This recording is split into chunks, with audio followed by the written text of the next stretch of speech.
Hello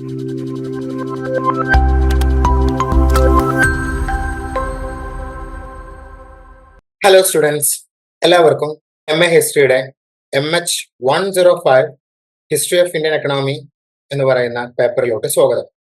നമ്മൾ ഇന്ന് ഈ ഒരു ക്ലാസ്സിലൂടെ ഡിസ്കഷൻ സ്റ്റാർട്ട് ചെയ്യുന്നത് നിങ്ങളുടെ തീം നമ്പർ 1 ആണ്. തീം നമ്പർ 1ന്റെ ഒരു ബ്രീഫ് ഔട്ട്ലൈൻ ഞാൻ നിങ്ങൾക്ക് കഴിഞ്ഞ ഇൻട്രൊഡക്ടറി സെഷനിൽ തന്നിട്ടുണ്ടായിരുന്നു.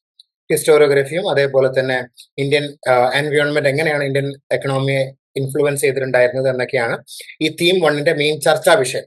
ഈ തീം 1ൽ നിന്ന് നമ്മൾ ഇന്ന് ഡിസ്കസ് ചെയ്യുന്നത് തീം യൂണിറ്റ് നമ്പർ 1 ആണ്. ഈ യൂണിറ്റ് നമ്പർ 1ന്റെ ടൈറ്റിൽ ഇങ്ങനെയാണ്, economic historiography of early India എന്നാണ്. നമ്മുടെ ക്ലാസ് തുടങ്ങുന്നതിന് മുന്നേ എനിക്ക് നിങ്ങളോട് ചോദിക്കാനുള്ള ഒരു ചോദ്യമാണ്, എന്താണ് ശരിക്കും ഈ ഹിസ്റ്റോറിയോഗ്രഫി എന്ന് പറയുന്നത്? നിങ്ങൾ UG ക്ലാസ്സുകളിലൊക്കെ നിങ്ങൾ കേട്ടിട്ടുണ്ടായിരിക്കും ഹിസ്റ്റോറിയോഗ്രഫി എന്ന് പറയുന്നത്, ഈ ഒരു ടേം. അപ്പൊ എന്താണ് ഹിസ്റ്റോറിയോഗ്രഫി? ഹിസ്റ്റോറിയോഗ്രഫി എന്ന് പറഞ്ഞു കഴിഞ്ഞാൽ എങ്ങനെയാണ് ഒരു ചരിത്രകാരൻ ഹിസ്റ്ററിയെ സമീപിച്ചിട്ടുണ്ടായിരുന്നത്, ഹിസ്റ്ററി എങ്ങനെയാണ് അദ്ദേഹം എഴുതിയിട്ടുണ്ടായിരുന്നത്, ഹിസ്റ്ററി എഴുതുന്ന സമയത്ത് അദ്ദേഹം ഏതൊക്കെ സോഴ്സുകളാണ് കൺസൾട്ട് ചെയ്തിട്ടുണ്ടായിരുന്നത്, അദ്ദേഹത്തിന്റെ ഐഡിയോളജി എന്തായിരുന്നു, അദ്ദേഹം ഒരു മാർക്സിയൻ ഹിസ്റ്റോറിയൻ ആണോ അല്ലെങ്കിൽ നാഷണലിസ്റ്റ് ഹിസ്റ്റോറിയൻ ആണോ എന്നതിനെ കുറിച്ചുള്ള പഠനത്തെയാണ് നമ്മൾ എന്ത് വിളിക്കുക? ഹിസ്റ്റോറിയോഗ്രഫി എന്ന് വിളിക്കുക. അതായത് ഈ ഹിസ്റ്റോറിയോഗ്രഫി എന്ന് കുറെ കൂടെ സിമ്പിൾ ആയിട്ട് നമുക്ക് എങ്ങനെ ഡിഫൈൻ ചെയ്യാൻ പറ്റുമെന്ന് വെച്ച് കഴിഞ്ഞാൽ, ഹിസ്റ്റോറിയോഗ്രഫി എന്ന് പറഞ്ഞാൽ ഹിസ്റ്ററി ഓഫ് ഹിസ്റ്ററി എന്ന് നമുക്ക് വരാൻ പറ്റും. അല്ലാന്നുണ്ടെങ്കിൽ it's A theory of history എന്നോ, അല്ലെങ്കിൽ it's A science of history എന്നോ, അല്ലെങ്കിൽ it's A theory of historical writing എന്നോ, അല്ലെങ്കിൽ it's A science of historical writing എന്ന രീതിയിലൊക്കെ നമുക്ക് ഹിസ്റ്ററിയെ ഡിഫൈൻ ചെയ്യാം. അതായത് ഹിസ്റ്റോറിയോഗ്രഫി ഡിഫൈൻ ചെയ്യാവുന്നതാണ്. അതായത് എങ്ങനെയാണ് ഹിസ്റ്ററി ചരിത്രകാരന്മാർ എഴുതിയിട്ടുണ്ടായിരുന്നത് എന്നതിനെ കുറിച്ചുള്ള പഠനത്തെയാണ് നമ്മൾ എന്ത് വിളിക്കുക? ഹിസ്റ്റോറിയോഗ്രഫി എന്ന് വിളിക്കുക. സോ നമ്മൾ ഇന്ന് ഈ ഒരു യൂണിറ്റിലൂടെ ഡിസ്കസ് ചെയ്യുന്നത് ഇന്ത്യയുടെ എക്കണോമിക് ഹിസ്റ്ററിയുടെ ഹിസ്റ്റോറിയോഗ്രഫിയാണ്. അതായത് ഏതൊക്കെ ചരിത്രകാരന്മാരാണ് ഇന്ത്യൻ എക്കണോമിയുമായിട്ട് ബന്ധപ്പെട്ട് പഠനങ്ങൾ നടത്തിയിട്ടുണ്ടായത്, ഏതൊക്കെ തരത്തിലാണ് ഇന്ത്യൻ എക്കണോമിയെ പഠിച്ചിട്ടുണ്ടായിരുന്നത് എന്നതിനെപ്പറ്റി. അതായത് ബേസിക്കലി ഇന്ത്യൻ എക്കണോമിക് ഹിസ്റ്ററിയിൽ പഠനം നടത്തിയിട്ടുള്ള ചരിത്രകാരന്മാരും അവര് എങ്ങനെയാണ് ഇന്ത്യൻ എക്കണോമിയെ നോക്കിക്കണ്ടിട്ട് സ്റ്റഡി ചെയ്തിട്ടുണ്ടായിരുന്നത്, അപ്രോച്ച് ചെയ്തിട്ടുണ്ടായിരുന്നത് എന്നാണ് ഈ ഒരു യൂണിറ്റിൽ നമ്മൾ മെയിൻ ആയിട്ട് ഡിസ്കസ് ചെയ്യുന്നത്. അതായത് അവര് ഇന്ത്യയിലെ ചരിത്രകാരന്മാര് എങ്ങനെയാണ് ഇന്ത്യൻ എക്കണോമിക് ഹിസ്റ്ററിക്ക് കോൺട്രിബ്യൂട്ട് ചെയ്തിട്ടുണ്ടായിരുന്നത്, അവരുടെ മെയിൻ ആയിട്ടുള്ള കോൺട്രിബ്യൂഷൻ, സംഭാവനകൾ എന്തൊക്കെയാണ് എന്നുള്ളതൊക്കെയാണ് ഈ ഒരു ചാപ്റ്ററിൽ മെയിൻ ആയിട്ട് നമ്മൾ ഡിസ്കസ്. ബേസിക്കലി ഈ ചാപ്റ്റർ എന്ന് പറയുന്നത് ഹിസ്റ്റോറിയോഗ്രഫിയാണ്. എന്തിന്റെ ഹിസ്റ്റോറിയോഗ്രഫിയാണ്? ഇന്ത്യൻ എക്കണോമിക് ഹിസ്റ്ററിയുടെ ഹിസ്റ്റോറിയോഗ്രഫി. മനസ്സിലായോ? ഈ ഇന്ത്യയില് കൊളോണിയൽ സമയത്ത് തന്നെ ചരിത്രകാരന്മാര് ഇന്ത്യൻ എക്കണോമിയെ പറ്റിയിട്ട് പഠനങ്ങൾ നടത്തിയിട്ടുണ്ട്. ഇപ്പൊ ഒരുപാട് ബ്രിട്ടീഷ് ഹിസ്റ്റോറിയൻസ് ഉണ്ട്. അപ്പൊ അതിൽ ഏറ്റവും ഇമ്പോർട്ടന്റ് ആയിട്ടുള്ള ഒരാളാണ് WH മോർലൻഡ്. WH മോർലൻഡ് ഇന്ത്യൻ എക്കണോമിയിൽ പഠനം നടത്തിയിട്ടുള്ള ഒരു ചരിത്രകാരനാണ് ബ്രിട്ടീഷ് പീരീഡിൽ. അദ്ദേഹം എസ്പെഷ്യലി മുഗൾ എക്കണോമിയിലൊക്കെ പഠനം നടത്തിയിട്ടുള്ള മിഡീവൽ കാലഘട്ടത്തിൽ ഇന്ത്യയുടെ എക്കണോമി എങ്ങനെയായിരുന്നു, സമ്പദ്ഘടന എങ്ങനെയായിരുന്നു, മുഗളന്മാരുടെ സമയത്ത് ഇന്ത്യൻ എക്കണോമി എങ്ങനെയായിരുന്നു, മുഗളന്മാരുടെ സമയത്ത് ഇന്ത്യയിലെ അഗ്രികൾച്ചർ എങ്ങനെയായിരുന്നു, ട്രേഡ് എങ്ങനെയായിരുന്നു എന്നതിലൊക്കെ പഠനം നടത്തിയിട്ടുള്ള ഒരാളാണ് WH മോർലൻഡ്. അദ്ദേഹത്തിന് ശേഷം ഒരുപാട് ഇന്ത്യയിലെ ചരിത്രകാരന്മാർ എക്കണോമിയുമായിട്ട് ബന്ധപ്പെട്ട് പഠനങ്ങൾ നടത്തിയിട്ടുണ്ട്. അതിൽ നിന്നൊക്കെ വേറിട്ടുകൊണ്ട് 1950-60 സമയത്ത് ഒരു പുതിയൊരു ട്രെൻഡ് രൂപപ്പെട്ടിട്ടുണ്ടായിരുന്നു ഇന്ത്യയുടെ ഈ ഇന്ത്യൻ എക്കണോമിക് ഹിസ്റ്റോറിയോഗ്രഫിയിൽ.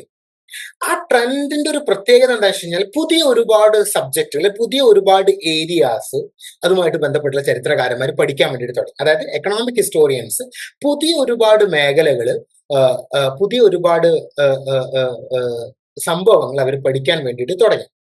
അതായത് അവര് ഏകദേശം 5ഓളം പുതിയ സബ്ജക്റ്റുകളിൽ അവർ പഠനം നടത്തിയിട്ടുണ്ട്. ഇന്ത്യൻ എക്കണോമിയുമായിട്ട് ബന്ധപ്പെട്ട 5ഓളം പുതിയ സബ്ജക്റ്റുകളിൽ അവർ പഠനം നടത്തിയിട്ടുണ്ടായിരുന്നു. അതിനെയാണ് നമ്മൾ എന്ത് വിളിക്കുന്നത്? റീസെന്റ് ട്രെൻഡ്സ് എന്ന് വിളിക്കുന്നത്.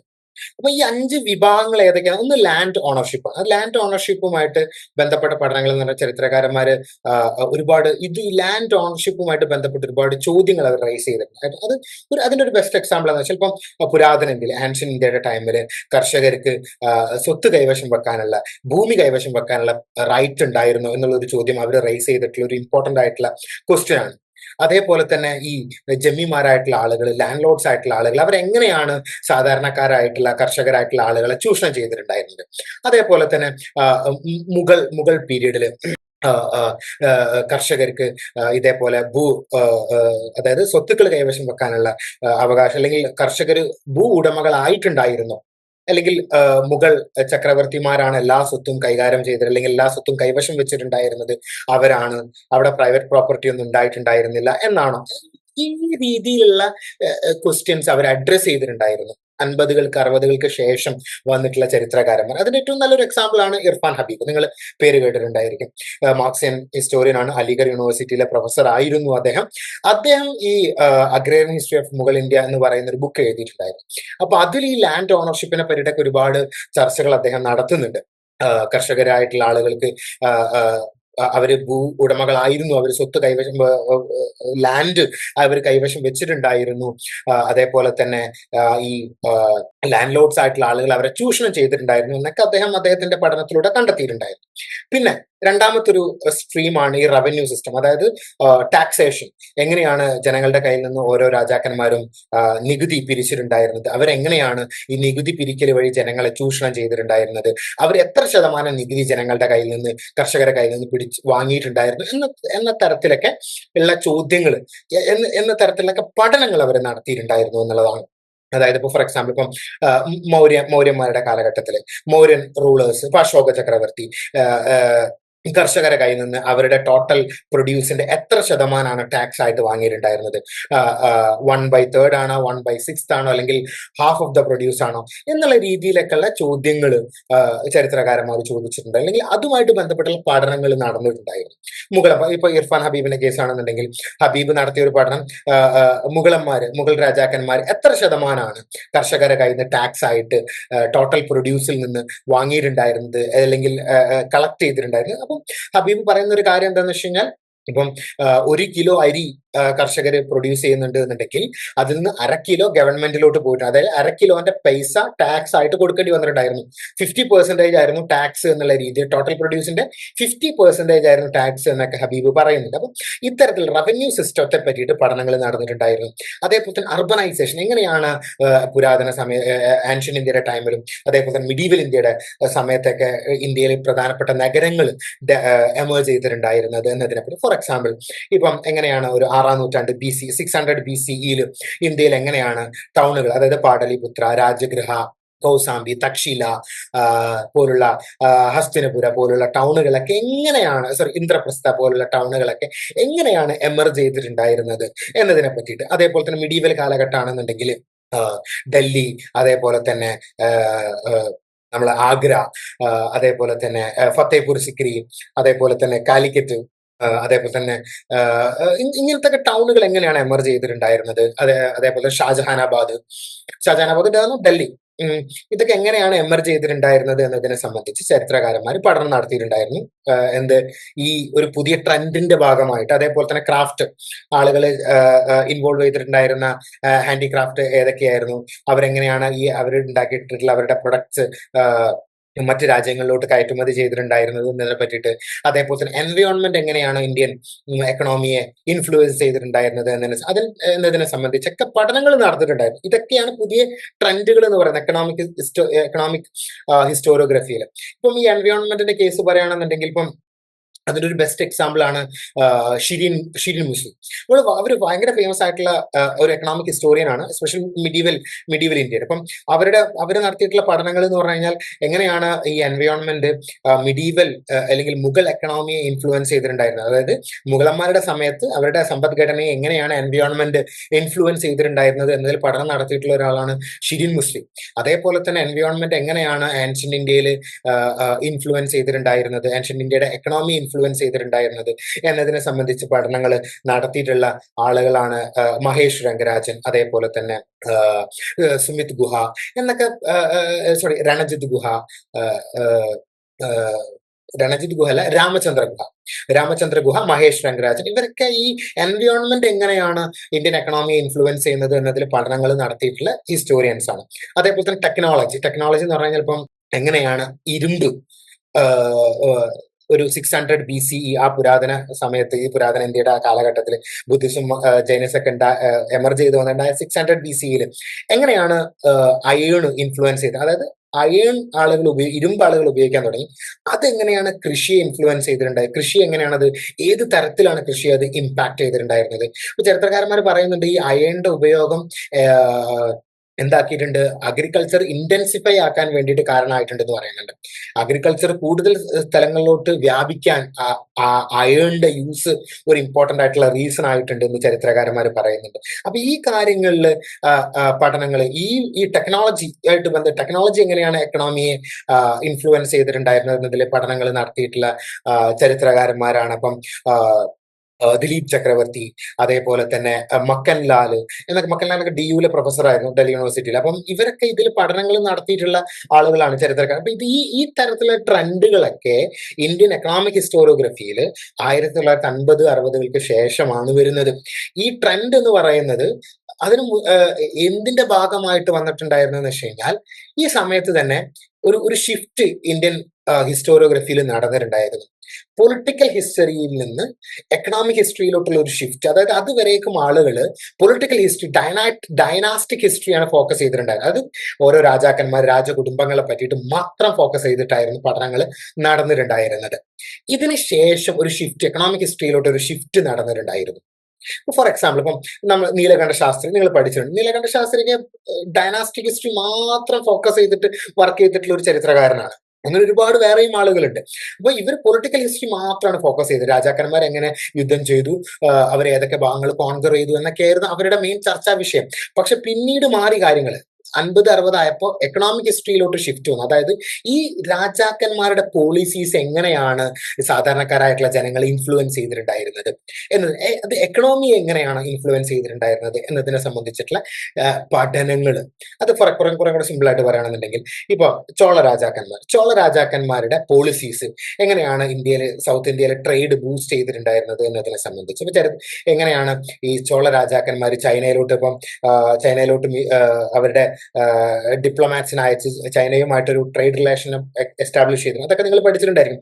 അപ്പൊ ഇത് എങ്ങനെയാണ് ഇന്ത്യയിലെ ട്രേഡിനെ ഇൻഫ്ലുവൻസ് ചെയ്തിട്ടുണ്ടായിരുന്നത് എന്നതിനെ പറ്റിയിട്ടുള്ള പഠനങ്ങൾ നടത്തിയിട്ട് അത് എങ്ങനെ ജനങ്ങളെ ഇൻഫ്ലുവൻസ് ചെയ്തു, ഈ ട്രേഡിൽ നിന്ന് സാധാരണക്കാരായിട്ടുള്ള ആളുകൾക്ക് ബെനിഫിറ്റ് ഉണ്ടായിരുന്നു എന്നതിനെ പറ്റിയിട്ടുള്ള പഠനങ്ങൾ.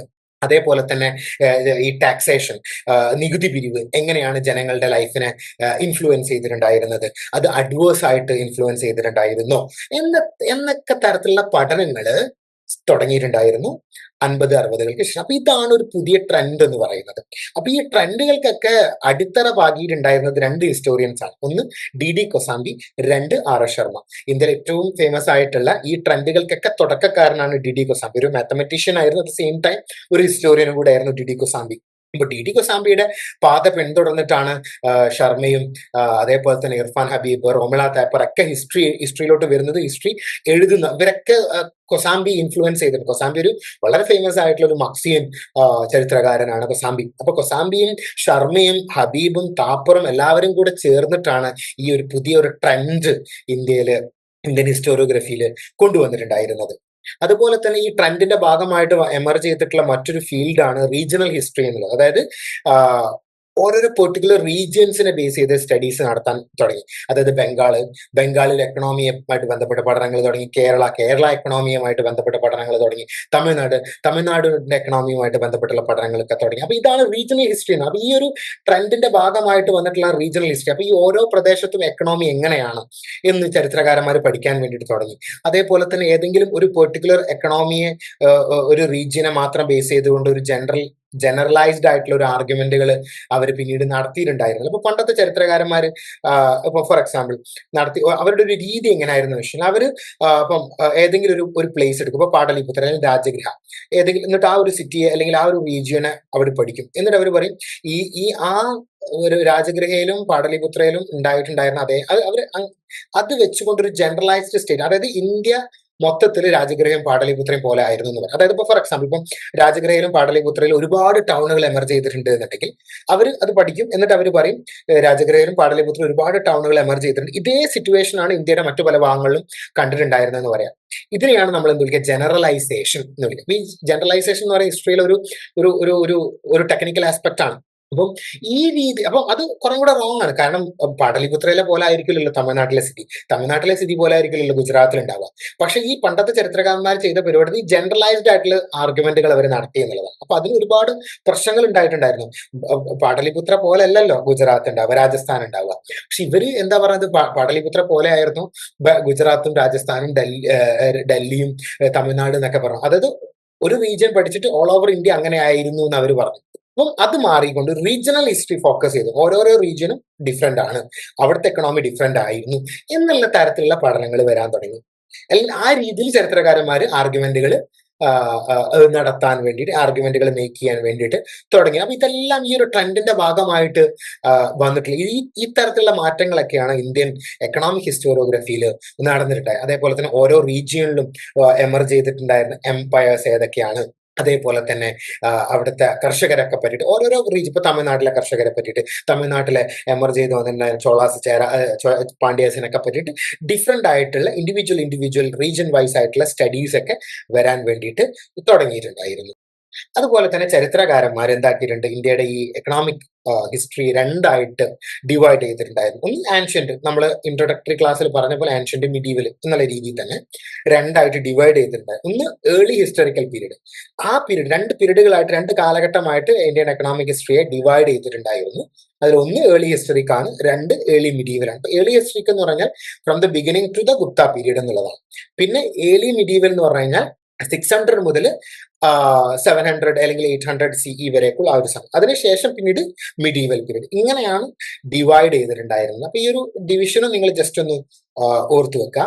ഇനി നമുക്ക് ഇന്ത്യയുടെ ഈ എക്കണോമിക് ഹിസ്റ്ററിയുമായിട്ട് ബന്ധപ്പെട്ടുള്ള പഠനങ്ങൾ നമ്മൾ നടത്തുന്ന സമയത്ത് നമ്മളുടെ പ്രധാനപ്പെട്ട സോഴ്സുകൾ ഏതൊക്കെയാണെന്ന് നോക്കാം. ഏതൊക്കെ സോഴ്സുകളിലാണ് ഇന്ത്യയുടെ എക്കണോമിക് ഹിസ്റ്ററി പറയുന്നത്, ഇന്ത്യയുടെ എക്കണോമിക് ഹിസ്റ്ററിയുമായിട്ട് ബന്ധപ്പെട്ടുള്ള കാര്യങ്ങൾ ഏതൊക്കെ സോഴ്സുകളിലാണ് പറയുന്നത് എന്ന് നമുക്കൊന്ന് പെട്ടെന്ന് നോക്കാം.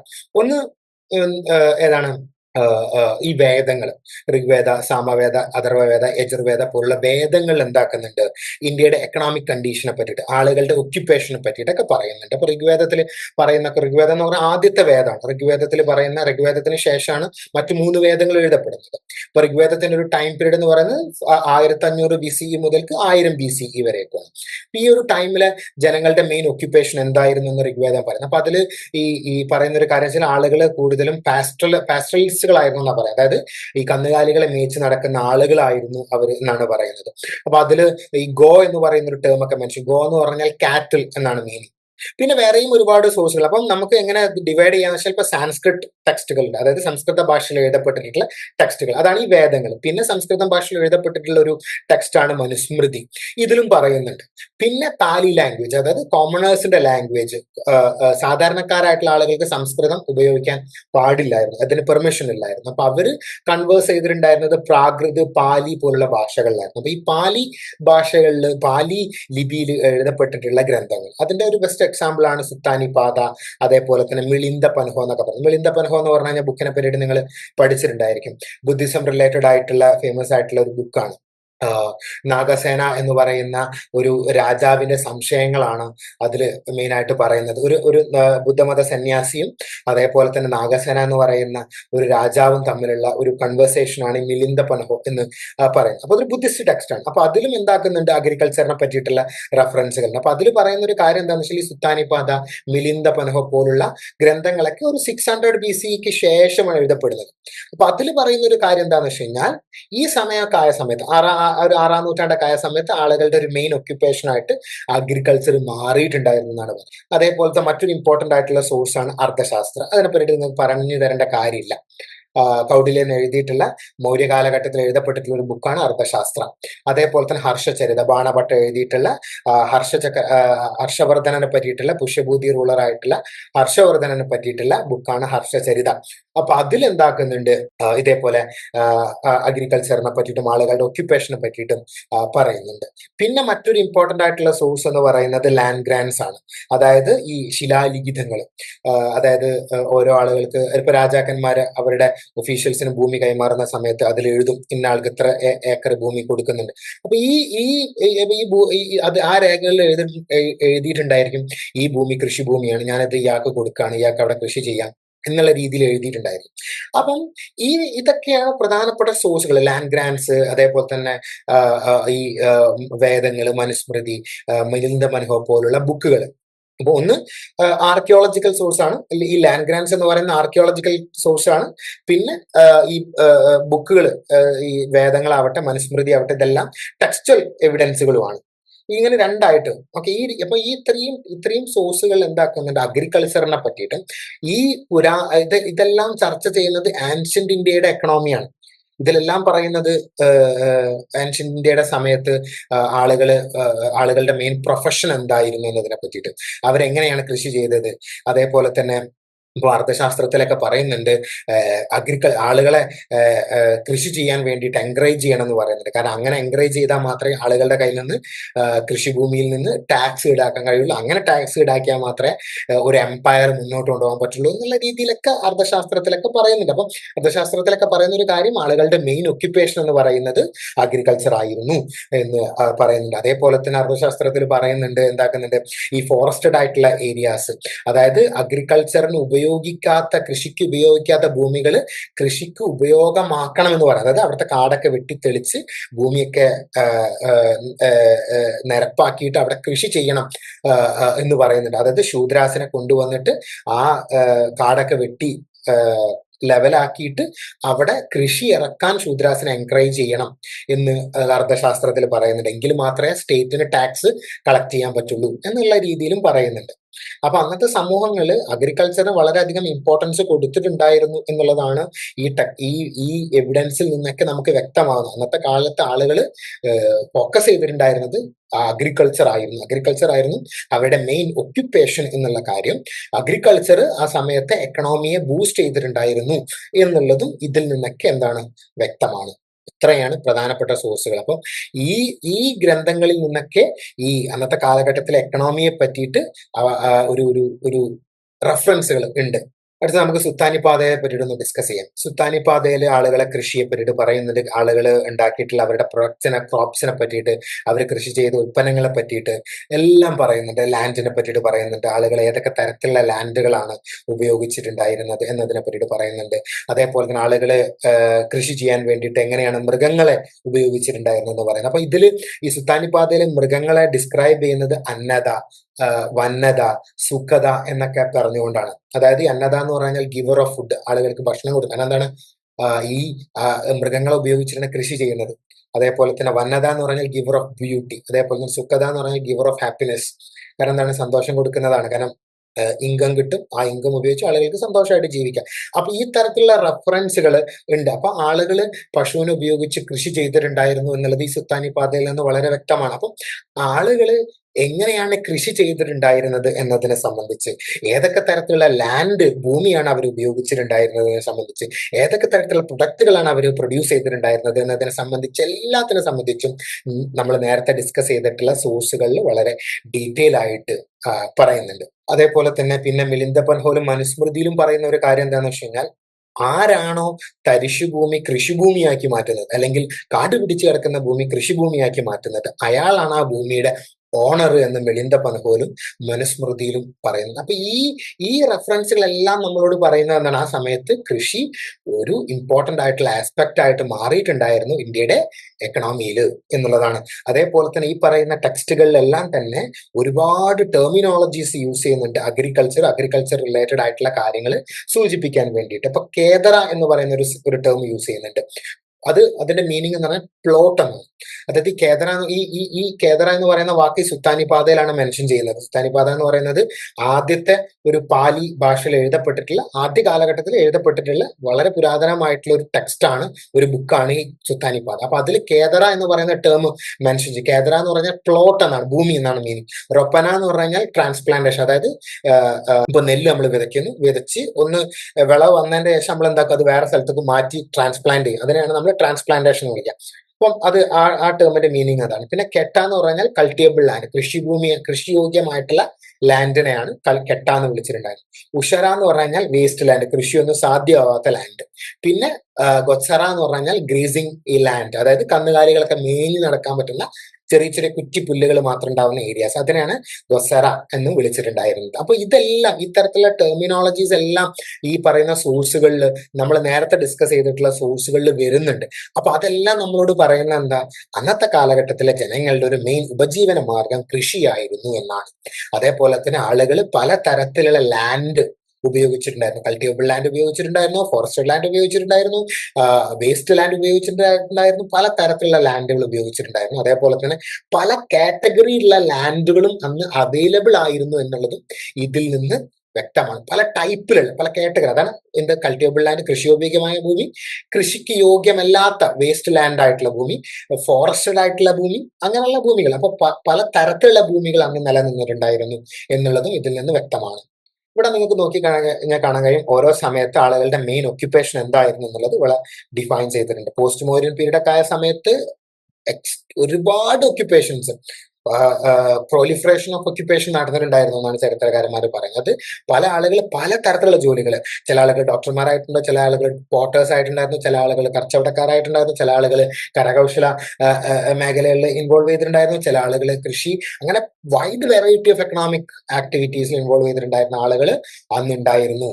പല തരത്തിലുള്ള എക്കണോമിക് ആക്ടിവിറ്റി ഒക്കെ പോസ്റ്റ് മോഡേൺ പീരീഡ് ഒക്കെ ആയ സമയത്ത് ആളുകൾ ചെയ്തിട്ടുണ്ടായിരുന്നു എന്നുള്ളതാണ്. അതായത് ഒരു ലെറ്റ്സ് ഒരു ഒരു ഒരു 100 BCക്ക് ശേഷം പല തരത്തിലുള്ള ആക്ടിവിറ്റീസിൽ ആളുകൾ ഇൻവോൾവ് ചെയ്തിട്ടുണ്ടായിരുന്നു എന്നുള്ളതാണ്. ഇപ്പൊ വേദകാലഘട്ടം ഒരു 1500 BCയുടെയും ഒരു 500 BCയുടെ ഇടയിൽ ആളുകളുടെ മെയിൻ ഒക്യുപ്പേഷൻ എന്ന് പറയുന്നത് എന്താണ്, ചെറിയ രീതിയിലുള്ള കൃഷിയും എക്സ്റ്റെൻസീവ് ആയിട്ട് പാസ്റ്ററലിസം ആയിരുന്നു. അത് കന്നുകാലികളെ മേച്ച് നടക്കലുമായിരുന്നു. കൃഷിയും കന്നുകാലി മേച്ച് നടക്കലും കൂടെ ഇടചേർന്നിട്ടുണ്ടായിരുന്നു വേദിക് പീരീഡ്. മൗര്യൻ പീരീഡ്, അതായത് ഒരു 300 BC ഒക്കെ ആവുന്ന സമയത്ത് വളരെ എക്സ്റ്റെൻസീവ് ആയ രീതിയിൽ അഗ്രികൾച്ചർ. പിന്നെ അതിനുശേഷം ഒരു 100 BC ഒക്കെ ആവുന്ന സമയത്ത് അഗ്രികൾച്ചറും ട്രേഡും ഹാൻഡിക്രാഫ്റ്റും എല്ലാം, ഹാൻഡിക്രാഫ്റ്റും പണ്ട് ഉണ്ടായിട്ടുണ്ട്, ഇല്ല എന്നല്ല പറയുന്നത്. ഇപ്പം ഹാരപ്പക്കാരുടെ കേസൊക്കെ നിങ്ങൾ പഠിച്ചിട്ടുണ്ടായിരിക്കും. നമുക്ക് അന്നേരം കുറെ കൂടി ഡീറ്റെയിൽ ആയിട്ട് ഡിസ്കസ് ചെയ്യാം. ഇത് ജസ്റ്റ് നിങ്ങൾ ഇതൊന്ന് ഓർത്ത് വെക്കാം. പിന്നെ നമ്മൾ ഇനി നമുക്ക് കുറെ കൂടെ ഒന്നും കൂടി ഡീപ്പായിട്ട് ആ ഹിസ്റ്റോറിയോഗ്രാഫിക്കൽ ട്രെൻഡ് എന്തൊക്കെയായിരുന്നു എന്ന് നോക്കാം. അപ്പൊ നമ്മൾ നേരത്തെ WH മോർലൻഡിന്റെ കേസ് പറഞ്ഞു. അത് കൊളോണിയൽ പീരീഡ്, അതായത് ഇന്ത്യക്ക് സ്വാതന്ത്ര്യം കിട്ടുന്നതിന് മുന്നേ, ആ സമയത്ത് അത് അദ്ദേഹം WH മോർലൻഡ് ഒരു ബ്രിട്ടീഷ് ഹിസ്റ്റോറിയനാണ്. അതേ സമയത്ത് തന്നെ ഇന്ത്യയിൽ വേറെയും ഹിസ്റ്റോറിയൻസ് ഉണ്ടായിരുന്നു, ഇന്ത്യൻസ് ആയിട്ടുള്ള ഹിസ്റ്റോറിയൻസ് ഉണ്ടായിരുന്നു. അങ്ങനെയുള്ള ഹിസ്റ്റോറിയൻസ് ആണ് UN ഘോഷാല്, AN ബോസ്, ഇവരൊക്കെ വളരെ ഫേമസ് ആയിട്ടുള്ള എക്കണോമിക് ഹിസ്റ്റോറിയൻസ് ആണ്. അപ്പൊ ഇവരും ഇന്ത്യൻ എക്കണോമിയുമായിട്ട് ബന്ധപ്പെട്ട് പഠനങ്ങൾ നടത്തിയിട്ടുണ്ടായിരുന്നു. പക്ഷെ ഇവരുടെ പഠനങ്ങളുടെ ഒരു മെയിൻ പ്രശ്നം എന്ന് പറയുന്നത് ഇവര് ബുക്കുകളാണ് അധികം ഉപയോഗിച്ചിട്ടുണ്ടായിരുന്നത്. അപ്പൊ നമ്മൾ നേരത്തെ പറഞ്ഞ അർത്ഥശാസ്ത്ര, അതേപോലെ തന്നെ സുത്താനി ബാധ, വേദങ്ങൾ, ഇതേപോലെ ടെക്സ്റ്റ് ബുക്കുകൾ മാത്രമാണ് യൂസ് ചെയ്തിട്ടുണ്ടായിരുന്നത്. അവര് ഈ ശിലാലിഖിതങ്ങൾ അല്ലെങ്കിൽ സ്റ്റോൺ ഇൻസ്ക്രിപ്ഷൻസ് അല്ലെങ്കിൽ ലാൻഡ് ഗ്രാൻഡ് ഇൻസ്ക്രിപ്ഷൻസ് അവർ ഫോളോ ചെയ്തിട്ടുണ്ടായിരുന്നില്ല, അല്ലെങ്കിൽ അത് ഫോക്കസ് ചെയ്തിട്ടുണ്ടായിരുന്നില്ല, അല്ലെങ്കിൽ അത് പഠന വിധേയമാക്കിയിട്ടുണ്ടായിരുന്നില്ല എന്നുള്ളതാണ്. കാരണം ആ സമയത്ത് ഒരുപാട് എന്താ പറയുക ഇൻസ്ക്രിപ്ഷണൽ എവിഡൻസുകൾ നമുക്ക് ഒരുപാടുണ്ട്. എസ്പെഷ്യലി ആൻഷ്യൻ ഇന്ത്യയുടെ കേസിൽ ഈ ടെമ്പിൾസിന്റെ ഒക്കെ ചുമരുകളിൽ ഒരുപാട് ഇൻസ്ക്രിപ്ഷൻസ് എഴുതിയിട്ടുണ്ട്. അതേപോലെ തന്നെ കോപ്പർ പ്ലേറ്റ് ഇൻസ്ക്രിപ്ഷൻസ്, അങ്ങനത്തെ ഒരുപാട്. അപ്പൊ ആളുകൾക്കൊക്കെ ഭൂമി കൊടുക്കുന്ന സമയത്ത് ഇന്നൊക്കെ നമ്മൾ ആധാരം എഴുതി കൊടുക്കുകയാണല്ലോ ചെയ്യുക, ഡോക്യുമെന്റ് പേപ്പറിൽ എഴുതി കൊടുക്കല്ലേ ചെയ്യുക. പണ്ട് എന്ന് പറഞ്ഞാൽ ഇതേപോലെ ചെമ്പ് തകിടിൽ എഴുതി കൊടുക്കുക ചെയ്യും. ഞാൻ ഇന്ന ആൾക്ക് ഈ എന്റെ കയ്യിൽ ഉണ്ടായിരുന്ന ഇത്ര ഏക്കർ അല്ലെങ്കിൽ ഇത്ര സെന്റ് ഭൂമി കൊടുക്കുന്നു എന്ന് എഴുതി കൊടുക്കുക. അതിനാണ് നമ്മൾ അങ്ങനെ എഴുതുന്ന ചെറിയ നമ്മൾ കൈ പിടിക്കാൻ പറ്റുന്ന ഇതിനാണ് നമ്മൾ എന്ത് വിളിക്കുക, കോപ്പർ പ്ലേറ്റുകൾ എന്ന് വിളിക്കുക. അപ്പൊ ഇത്തരത്തിൽ ഇൻസ്ക്രിപ്ഷണൽ എവിഡൻസുകളെ അവർ യൂസ് ചെയ്തിട്ടുണ്ടായിരുന്നില്ല. അവർ ഫോക്കസ് ചെയ്തിട്ടുണ്ടായിരുന്ന ലിറ്റററി ടെക്സ്റ്റുകൾ മാത്രമാണെന്നാണ് പറയുന്നത്. അതേപോലെ തന്നെ ഇവര് എഴുതിയിട്ട് അത് അവരുടെ വർക്കിന്റെ ഒരു പ്രധാനപ്പെട്ട ഡ്രോബാക്ക് ആണ്. അപ്പൊ ഇതില് UN ഘോഷാൽ എഴുതിയിട്ടുള്ള ഫേമസ് ആയിട്ടുള്ള ബുക്കിന്റെ പേരാണ് agrarian system of northern India. അതേപോലെ തന്നെ AN ബോസ് എഴുതിയിട്ടുള്ള ബുക്കിന്റെ പേരാണ് social and rural economy of northern India. ഇവർ രണ്ടാളും 1950-കൾക്ക് മുന്നെയാണ് ബുക്കുകൾ എഴുതിയിട്ടുണ്ടായിരുന്നത്. അവരുടെ വർക്കിന്റെ ഡ്രോബാക്സ് നമ്മളിപ്പോ ഡിസ്കസ് ചെയ്തു. ഇനി നമ്മൾ നേരത്തെ പറഞ്ഞ പുതിയ ഒരു ട്രെൻഡിലോട്ട് ആ ട്രെൻഡിനെ പറ്റി കുറച്ചും കൂടി ഡീറ്റെയിൽ ആയിട്ട് നമുക്കൊന്ന് സ്റ്റഡി ചെയ്യാം. ആ ന്യൂ ഹിസ്റ്റോറിയോഗ്രഫി 1950, 60, 70 കാലഘട്ടങ്ങളിലാണ് ഈ ട്രെൻഡ് വിസിബിൾ ആയിട്ടുണ്ടായിരുന്നത്. അപ്പൊ ഈ സമയത്തെ ചരിത്രകാരന്മാരുടെ ഒരു മെയിൻ ഫോക്കസ് എന്ന് പറയുന്നത് അവർ ആ സമയത്തെ ടെക്നോളജി, ആ സമയത്തല്ല, ടെക്നോളജി എങ്ങനെയാണോ ഇന്ത്യൻ എക്കണോമിയെ ഇൻഫ്ലുവൻസ് ചെയ്തിട്ടുണ്ട് അതിന്റെ ഇമ്പോർട്ടൻസ്. നമ്മൾ നേരത്തെ പറഞ്ഞ അയണിന്റെ കേസ്, അയൺ എങ്ങനെയാണ് അഗ്രികൾച്ചറിനെ പ്രൊമോട്ട് ചെയ്തിട്ടുണ്ടായിരുന്നത്, അല്ലെങ്കിൽ എങ്ങനെയാണ് അഗ്രികൾച്ചർ എക്സ്പാൻഡ് ചെയ്യാൻ അയൺ ഹെൽപ്ഫുൾ ആയിട്ടുണ്ടായിരുന്നത് എന്നതിനെ സംബന്ധിച്ച് പഠനങ്ങൾ നടത്തിയിട്ടുണ്ടായിരുന്നു. അതേപോലെ തന്നെ മാറ്റങ്ങൾ, എക്കണോമിയിൽ വരുന്ന മാറ്റങ്ങൾ. ഫോർ എക്സാമ്പിൾ, ഇപ്പോൾ ഗുപ്ത കാലഘട്ടത്തിന് ശേഷം കംപ്ലീറ്റ് ആയിട്ട് ഇന്ത്യ ഒരു ഫ്യൂഡൽ പീരീഡിലോട്ട് മാറി, ഒരു ഫ്യൂഡൽ എക്കണോമി ആയിട്ട് മാറിയിട്ടുണ്ടായിരുന്നു. ഈ ചേഞ്ച്, അതേപോലെ തന്നെ 1200-കളിൽ പുതിയ തരത്തിലുള്ള എക്കണോമിക് ചേഞ്ചുകൾ ഇന്ത്യയിൽ നടന്നിട്ടുണ്ടായിരുന്നു, ഡൽഹി സൽത്തനത്തിന്റെ സമയത്തൊക്കെ, മിഡീവൽ സമയത്ത്. അപ്പൊ ഇത്തരത്തിലുള്ള ചേഞ്ചുകൾ, ആ ചേഞ്ചുകളുടെ പ്രത്യേകതകൾ എന്തൊക്കെയാണ് എന്നുള്ളത് ഇവർ പഠന വിധേയമാക്കിയിട്ടുണ്ടായിരുന്നു. ഇവർ 2 പീരീഡുകളായിട്ട് ഇവർ എന്താക്കിയിട്ടുണ്ട്, നമ്മൾ നേരത്തെ പറഞ്ഞ പോലെ ചരിത്രകാരന്മാർ എക്കണോമിക് ഹിസ്റ്ററിയെ 2 ആയിട്ട് ഡിവൈഡ് ചെയ്തു. ഒന്ന് early historical period, 2 early medieval period. അപ്പൊ ഈ ഏർലി ഹിസ്റ്ററിക്കൽ പീരീഡിന് ഇവർക്ക് ചില ഫീച്ചേഴ്സ് ഇവർ ഐഡന്റിഫൈ ചെയ്യുന്നത്, ഇവർ പറയുന്നുണ്ട് ഈ അതായത് ആൻഷ്യൻ ഇന്ത്യയുടെ എക്കണോമി എന്ന് പറഞ്ഞു കഴിഞ്ഞാൽ കുറെ കൂടെ നല്ല എക്കണോമി ആയിരുന്നു. അതിന്റെ ചില ഫീച്ചേഴ്സ് അവർ പറയുന്നുണ്ട്. അപ്പൊ അവർ പറയുന്ന ഒരു കാര്യം, ആ സമയത്ത് എക്സ്റ്റെൻസീവ് ആയിട്ടുള്ള ട്രേഡ് നടന്നിട്ടുണ്ട്, ഒരുപാട് ടൗണുകൾ എമർജ് ചെയ്തിട്ടുണ്ടായിരുന്നു. അതേപോലെ തന്നെ രാജാക്കന്മാർ ഒരുപാട് കോയിനുകൾ അച്ചടിച്ചിറക്കിയിട്ടുണ്ടായിരുന്നു. ആദ്യമായിട്ട് ഇന്ത്യയിൽ ഇറക്കിയിട്ടുണ്ടായിരുന്ന കോയിൻസ് ആണ് പഞ്ച് മാർക്കഡ് കോയിൻസ്, PMC നമ്മൾ വിളിക്കും. മൗര്യന്മാരൊക്കെ പഞ്ച് മാർക്കഡ് കോയിൻസ് ആണ് അടിച്ചടിച്ചിറക്കിയിട്ടുണ്ടായിരുന്നത്. അതേപോലെ തന്നെ പിന്നീട് മൗര്യന്മാർക്ക് ശേഷം പോസ്റ്റ് മൗര്യൻ പീരീഡിൽ എമർജ് ചെയ്തിട്ടുണ്ടായിരുന്ന ഒരു ഡൈനാസ്റ്റിയാണ് ഇൻഡോ ഗ്രീക്സ്. അവരാണ് ഇന്ത്യയിൽ ആദ്യമായിട്ട് കോയിനുകളിൽ മാറ്റങ്ങൾ കൊണ്ടുവരുന്നത്. രാജാക്കന്മാരുടെ ചിത്രങ്ങൾ അടങ്ങിയ കോയിനുകൾ അവരാണ് ആദ്യമായിട്ട് അച്ചടിച്ചിറക്കുന്നത്. അതേപോലെ തന്നെ കുഷാന്മാരുടെ ഒരു ഇന്ത്യൻ എക്കണോമിയിലോട്ടുള്ള അവരുടെ ഒരു മെയിൻ കോൺട്രിബ്യൂഷൻ എന്ന് പറയുന്നത് അവരാണ് ഏറ്റവും കൂടുതൽ ഗോൾഡ് കോയിൻസ് അച്ചടിച്ചിറക്കിയിട്ടുണ്ടായിരുന്നത്. അപ്പൊ ഈ രാജാക്കന്മാർ എങ്ങനെയാണ് കോയിനുകൾ അച്ചടിച്ചിറക്കിയിട്ടുണ്ട്, അവരുടെ കോയിനുകളുടെ പ്രത്യേകതകൾ എന്തൊക്കെയാണ്, ഇത്തരത്തിലുള്ള ഒരുപാട് പഠനങ്ങൾ പിന്നീട് നടന്നിട്ടുണ്ടായിരുന്നു. അപ്പൊ ഇവര് ചരിത്രകാരന്മാർ, ഈ പുതിയ ട്രെൻഡിന്റെ ഭാഗമായിട്ടുള്ള ചരിത്രകാരന്മാർ ഈ മേഖലകളൊക്കെയാണ് ഇവർ പഠനങ്ങൾ നടത്തിയിട്ടുണ്ടായിരുന്നത്. അവർ പറഞ്ഞു ഏർലി ഹിസ്റ്റോറിക്കൽ പീരീഡ് എന്ന് പറഞ്ഞാൽ എക്സ്റ്റെൻസീവ് ആയിട്ട് ട്രേഡ് നടന്നിട്ട് ഒരുപാട് ടൗണുകൾ എമർജ് ചെയ്തിട്ടുണ്ടായിരുന്നു. അതുപോലെ തന്നെ എന്തുവാണ്, രാജാക്കന്മാർ വൈഡ് വെറൈറ്റി ഓഫ് കോയിൻസ് അച്ചടിച്ചിറക്കിയിട്ടുണ്ടായിരുന്നു എന്നാണ് പറയുന്നത്. പിന്നെ ഇവർ പറയുന്ന രണ്ടാമത്തെ പീരീഡ് ഏർലി മിഡീവൽ പീരീഡ്, അതായത് നമ്മൾ ആ ഒരു 600 to 800, 700 CE വരെയൊക്കെയുള്ള ആ ഒരു സമയം. അപ്പൊ അവര് കാലഘട്ടം ഓർത്തിരിക്കട്ടോ. ഏർലി ഹിസ്റ്ററിക് എന്ന് പറഞ്ഞാൽ from the beginning to Gupta period വരേക്കും. ഏർലി മിഡീവൽ എന്ന് പറഞ്ഞാൽ 600 CE to 800, ആ ഒരു 200 വർഷത്തെ ഒരു ഹിസ്റ്ററി. പിന്നെ മിഡീവൽ പീരീഡ് സ്റ്റാർട്ട് ചെയ്യാം. അപ്പൊ ഇത് രണ്ടും നിങ്ങൾ ഓർത്തിരിക്കുക. അപ്പം ഏർലി മിഡീവലിന്റെ ക്യാരക്ടറിസ്റ്റിക്സ് ആയിട്ട് അവർ പറയുന്ന എന്താ വെച്ചാൽ അതൊരു ഫ്യൂഡൽ എക്കണോമി ആയിരുന്നു എന്നാണ് പറയുന്നത്. അതായത് ഈ ഗുപ്തന്മാരുടെ തകർച്ചയ്ക്ക് ശേഷം ഒരു ഫ്യൂഡൽ എക്കണോമിയാണ് ഇന്ത്യയിൽ നിലനിന്നിട്ടുണ്ടായിരുന്നത്. ഈ ലാൻഡ് ലോഡ്സ് ആയിരുന്നു അവരായിരുന്നു യഥാർത്ഥ റൂളേഴ്സ്, അവരാണ് ഭരണം നടത്തിയിട്ടുണ്ടായിരുന്നത്, കർഷകരെ ചൂഷണം ചെയ്തിട്ടുണ്ടായിരുന്നു. എന്താണ് ഫ്യൂഡൽ എക്കണോമി എന്നുള്ള കാര്യങ്ങളൊക്കെ നമുക്ക് കുറെ കൂടി ഡീറ്റെയിൽ ആയിട്ട് വരുന്ന ക്ലാസ്സുകളിൽ ഡിസ്കസ് ചെയ്യാം. ഇവർ ഫ്യൂഡൽ എക്കണോമി ആണെന്ന് പറയാൻ കാരണം വെച്ചാൽ ഗുപ്തന്മാർ ആണ് ലാൻഡ് ഗ്രാൻഡ്സ്, ശതവാനാസ് തുടങ്ങി, പക്ഷെ വൈഡ് ആയിട്ട് ലാൻഡ് ഗ്രാൻഡ്സ് കൊടുത്തിട്ടുണ്ടായിരുന്നത്, ആളുകൾക്ക് ഭൂമി ദാനം ചെയ്ത് കൊടുത്തിട്ടുണ്ടായിരുന്നു. ഇപ്പം ബ്രാഹ്മിൻസിനും ഒഫീഷ്യൽസിനൊക്കെ ഭൂമി കൊടുത്തിട്ടുണ്ടായിരുന്നത് ഗുപ്ത രാജാക്കന്മാരാണ്. രാജാക്കന്മാരുടെ സമയത്താണ് ലാൻഡ് ഗ്രാൻഡ്സ് വൈഡ് സ്പ്രെഡ് ആവുന്നത്. അപ്പൊ അതിന്റെ ഒരു കോൺസിക്വൻസ് ആണ് ഇന്ത്യയിലെ ഫ്യൂഡലിസം. ഗുപ്ത രാജാക്കന്മാർ ഡിക്ലൈൻ ആവുന്നു. പിന്നെ ഈ ഭൂമി കിട്ടിയ ബ്രാഹ്മിൻസും ഒഫീഷ്യൽസും അവര് എന്താക്കാൻ തുടങ്ങി, അവരുടെ പ്രദേശങ്ങൾ അവർ രാജാവിനെ പോലെ ഭരണം നടത്താൻ വേണ്ടി തുടങ്ങി. ആ ഒരു പീരീഡിനെയാണ് നമ്മൾ ഫ്യൂഡലിസം എന്ന് വിളിക്കുക. അപ്പൊ ഈ ഫ്യൂഡൽ പീരീഡിന്റെ ഒരു ക്യാരക്ടറിസ്റ്റിക്സ് ആണ് സെൽഫ് സഫിഷ്യന്റ് എക്കണോമി, സ്വയം പര്യാപ്തമായിട്ടുള്ള ഗ്രാമങ്ങൾ. കാരണം ഒന്നിനും ഒരാളെയും ആശ്രയിക്കേണ്ട, അവർക്ക് വേണ്ടത് അവർ തന്നെ അവരുടെ ഭൂമിയിൽ ഉണ്ടാക്കും. കൊടുക്കൽ വാങ്ങലുകളില്ല, ട്രേഡ് ഇല്ല, ടൗണുകളില്ല. ഇതൊക്കെയാണ് ഈ ഏർലി മിഡീവൽ പീരീഡിന്റെ ഫീച്ചേഴ്സ് ആയിട്ട് ഇവർ പറയുന്നത്. അതേപോലെ തന്നെ കോയിനുകൾ ഇല്ല, കാരണം ഈ ഭൂപ്രമുഖർ കോയിനുകൾ അച്ചടിച്ചിറക്കിയിട്ടുണ്ടായിരുന്നില്ല. കോയിനുകൾ അച്ചടിച്ചിറക്കാൻ വലിയ രാജാക്കന്മാരോ വലിയ സാമ്രാജ്യങ്ങളോ ഇന്ത്യയിൽ ഉണ്ടായിട്ടുണ്ടായിരുന്നില്ല പോസ്റ്റ് ഗുപ്ത പീരീഡിൽ. സോ ഇതൊക്കെയാണ് ഏർലി മിഡീവൽ പീരീഡുമായിട്ട് ബന്ധപ്പെട്ട് ചരിത്രകാരന്മാർ മുന്നോട്ട് വെക്കുന്ന ആശയങ്ങൾ. പിന്നെ ഇവർ പറയുന്ന ഒരു കാര്യം എന്താണെന്ന് വെച്ച് കഴിഞ്ഞാൽ ഈ ഗുപ്ത പീരീഡ് കഴിഞ്ഞതിന് ശേഷം ഇന്ത്യയിൽ ഒരു സോഷ്യൽ ക്രൈസിസ് ഉണ്ടാവുന്നു എന്ന് പറയുന്നത്. ഇതൊക്കെയാണ് ഈ പുതിയ ട്രെൻഡിന്റെ ഭാഗമായിട്ടുള്ള ചരിത്രകാരന്മാരുടെ വീക്ഷണങ്ങൾ. അവർ പറയും. പിന്നെ അതിൽ തന്നെ ചില ഹിസ്റ്റോറിയൻസ് പറയുന്ന ഒരു കാര്യം എന്താണെന്ന് വെച്ചാൽ ഈ രണ്ടാമത്തെ പീരീഡിൽ ഏർലി മിഡീവൽ പീരീഡിൽ റൂറൽ എക്കണോമിയിൽ ഗ്രോത്തുകൾ ഉണ്ടായിട്ടുണ്ടെന്നാണ് പറയുന്നത്. വില്ലേജ് എക്കണോമിയിൽ മാറ്റങ്ങൾ ഉണ്ടായിട്ടുണ്ട്, അതിൽ ചില ഡെവലപ്മെന്റ്സ് ഉണ്ടായിട്ടുണ്ട് എന്നാണ് പറയുന്നത്. കംപ്ലീറ്റ്ലി എന്താണ് കൊളാപ്സ് ആയിട്ടുണ്ടായിരുന്നില്ല എക്കണോമി, പക്ഷെ റൂറൽ എക്കണോമി അതായത് അഗ്രികൾച്ചർ വളരെ നല്ല രീതിയിൽ നടന്നിട്ടുണ്ടായിരുന്നു എന്ന് ചില ചരിത്രകാരന്മാർ പറയുന്നുണ്ട്. അതേപോലെ തന്നെ അവര് പറയുന്ന മറ്റു കാര്യങ്ങളാണ്, മറ്റ് ഫീച്ചേഴ്സ് ആണ്, ഈ ഏർലി മിഡീവൽ പീരീഡിന്റെ മറ്റ് ഫീച്ചേഴ്സ് ആണ് അഗ്രേറിയൻ എക്സ്പാൻഷൻ. അഗ്രേറിയൻ എക്സ്പാൻഷൻ നടന്നിട്ടുണ്ടായിരുന്നു എന്ന് അവർ പറയുന്നുണ്ട്. കാരണം എന്താക്ക ഈ ഭൂപ്രമുഖരൊക്കെ അവർക്ക് കിട്ടിയ ലാൻഡിൽ അവർ കൃഷി ഇറക്കിയിട്ടുണ്ടായിരുന്നു. അപ്പൊ അന്നത്തെ സമയത്ത് ഏർലി മിഡീവലിന്റെ സമയത്ത് ട്രേഡ് ഇല്ല, പകരം എന്താണ് അഗ്രികൾച്ചറാണ്, എക്സ്റ്റെൻസീവ് ആയിട്ടുള്ള അഗ്രികൾച്ചറാണ്.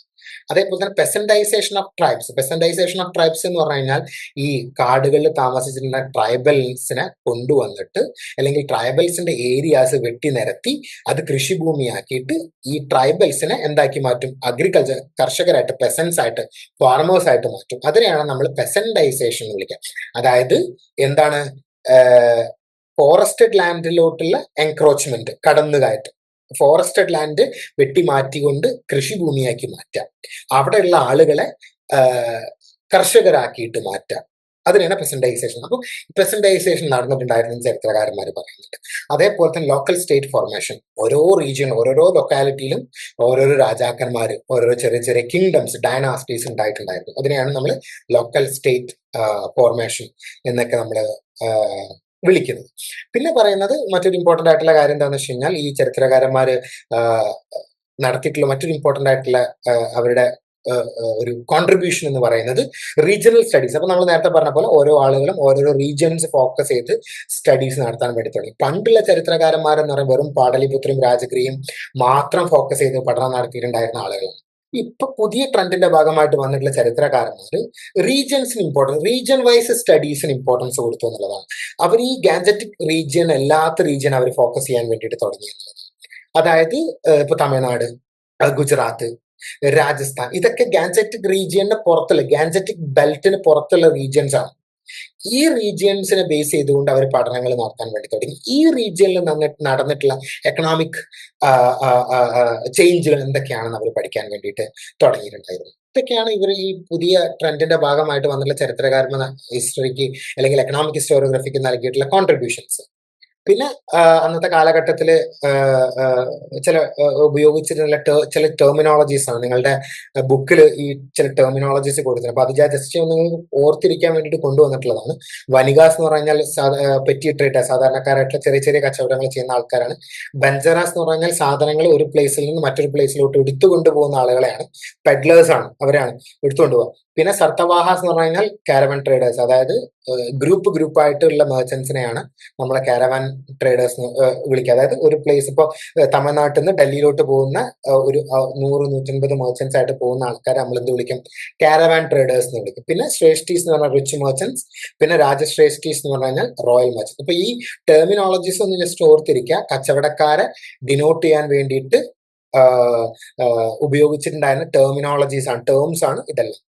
അപ്പൊ ഈ പുതിയ ട്രെൻഡുകളെ പറ്റിയാണ് ഞാൻ പറഞ്ഞു. പുതിയ പഠനങ്ങൾ വരാൻ വേണ്ടിയിട്ട് തുടങ്ങി. ആ പുതിയ പഠനങ്ങളുടെ ഏറ്റവും ഇമ്പോർട്ടന്റ് ആയിട്ടുള്ള ഒരു ചേഞ്ച് എന്ന് പറയുന്നത് ഈ റീജിയണൽ സ്റ്റഡീസ് അല്ലെങ്കിൽ റീജിയണൽ ഹിസ്റ്ററി ആണ്. അതേപോലെ തന്നെ ഇൻസ്ക്രിപ്ഷൻസിന്റെ യൂസും ആണ്. ഇൻസ്ക്രിപ്ഷൻസിനെ ആസ് എ സോഴ്സ് ആയിട്ട് അവർ കൺസിഡർ ചെയ്തുകൊണ്ട് അവരത് എക്സ്റ്റെൻസീവ് ആയിട്ട് ഇൻസ്ക്രിപ്ഷൻസിന്റെ മേൽ പഠനങ്ങൾ നടത്തിക്കൊണ്ട് ചരിത്രം എഴുതാൻ വേണ്ടിയിട്ട് തുടങ്ങിയിട്ടുണ്ടായിരുന്നു. ഒരുപാട് ഇൻസ്ക്രിപ്ഷൻ വായിച്ചെടുത്ത് അത് കൺസൾട്ട് ചെയ്തുകൊണ്ട് ചരിത്രം എഴുതാൻ വേണ്ടി തുടങ്ങി.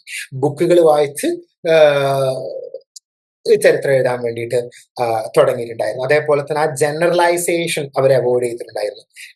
പറഞ്ഞ എന്താണ് ജനറലൈസേഷൻ എന്നുള്ളത്? പാടലിപുത്ര ബേസ് ചെയ്തിട്ട് പാടലിപുത്രനെ പോലെ എക്കണോമി ആയിരുന്നു രാജ്യത്ത് ഉടനീളം എന്ന് പറയുന്നതാണ് ജനറലൈസേഷൻ. അപ്പൊ അത് അവർ അവോയ്ഡ് ചെയ്തിട്ട് അവർ പറയാൻ വേണ്ടി തുടങ്ങി എന്താണ്, ഓരോ റീജിയനും ഡിഫറെന്റ് ആണ്, ഓരോ റീജിയനിലും ഓരോ ടൈപ്പ് എക്കണോമിക് ചേഞ്ചുകൾ നിലനിന്നിട്ടുണ്ടായിരുന്നു എന്നവർ പറയാൻ വേണ്ടി തുടങ്ങി. പല തരത്തിലുള്ള ടെക്നോളജിക്കൽ എക്കണോമിക് ഡെവലപ്മെന്റ്സ് ഉണ്ടായിട്ടുണ്ടായിരുന്നു ഓരോ റീജിയൻസിലും. അതേപോലെ തന്നെ അൺഈവൻ ആയിട്ടുള്ള ഡെവലപ്മെന്റ്സ് ആണ്. അതായത് ഓരോ റീജിയനും ഓരോ ടൈമിലും ഓരോ പോലെ ആയിരുന്നു ഡെവലപ്പ് ചെയ്തിട്ടുണ്ടായിരുന്നത് എന്നാണ് പറയുന്നത്. അതായത് പ്രോട്ടോ ഹിസ്റ്ററി കാലഘട്ടം മുതൽക്ക്, പ്രോട്ടോ ഹിസ്റ്ററി എന്ന് പറഞ്ഞാൽ ഹാരപ്പൻ ടൈമാണ്. Pre history, proto history. Pre history എന്ന് പറഞ്ഞാൽ ഈ എഴുത്ത് ഒന്നും ഇല്ലാത്ത ഒരു ടൈം. പ്രോട്ടോ എന്ന് പറഞ്ഞാൽ എഴുത്തുണ്ട് പക്ഷെ നമുക്ക് വായിക്കാൻ പറ്റില്ല. ഹാരപ്പൻ സ്ക്രിപ്റ്റ് ഉണ്ട് പക്ഷെ നമുക്ക് വായിക്കാൻ പറ്റില്ല. അതിനാണ് നമ്മൾ പ്രോട്ടോ ഹിസ്റ്ററി എന്ന് പറയുന്നത്. 3 പീരീഡുകളാണ് ഹിസ്റ്ററിയിലുള്ളത്. Pre history, proto history, history. നമ്മളിപ്പോൾ ജീവിക്കുന്ന ഹിസ്റ്ററിക് പീരീഡിൽ, കാരണം എന്താണ്, റിട്ടേൺ സോഴ്സുകൾ നമുക്ക് അവൈലബിൾ ആണ്. പ്രോട്ടോ ഹിസ്റ്ററി എന്ന് പറഞ്ഞാൽ റിട്ടേൺ സോഴ്സുകൾ അവൈലബിൾ ആണ്, ഹാരപ്പക്കാരുടെ സ്ക്രിപ്റ്റ് അവൈലബിൾ ആണ്, പക്ഷെ നമുക്ക് എന്താക്കാൻ പറ്റുന്നില്ല, വായിച്ചെടുക്കാൻ പറ്റും. മറ്റത് എഴുത്തില്ലാത്തൊരു സമയം, കല്ലുകൾ നമുക്ക് ആളുകൾ ഉപയോഗിച്ച സ്റ്റോൺ ടൂൾസ്, അങ്ങനത്തെ സാധനങ്ങൾ നമുക്ക് ഇമ്പോർട്ടന്റ് ആയിട്ടുള്ള സോഴ്സുകളായിട്ട് മാറുന്ന ഒരു പീരീഡിനെയാണ് നമ്മൾ പ്രീ ഹിസ്റ്ററി എന്ന് വിളിക്കുക.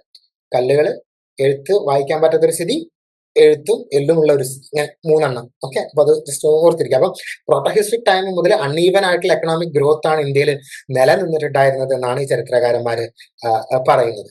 അതേപോലെ തന്നെ പല തരത്തിലുള്ള എക്കണോമി ഉണ്ടായിരുന്നു എന്നാണ് പറയുന്നത്. അപ്പം പല തരത്തിലുള്ള ജോബുകൾ ചെയ്തിട്ടുണ്ടായിരുന്ന ആളുകൾ ഒരുമിച്ച് കോ എക്സിസ്റ്റ് ചെയ്തു എന്നാണ് പറയുന്നത്. അതായത് ഹാരപ്പയുടെ കേസ് ചരിത്രകാരന്മാർ പറയുന്നുണ്ട്.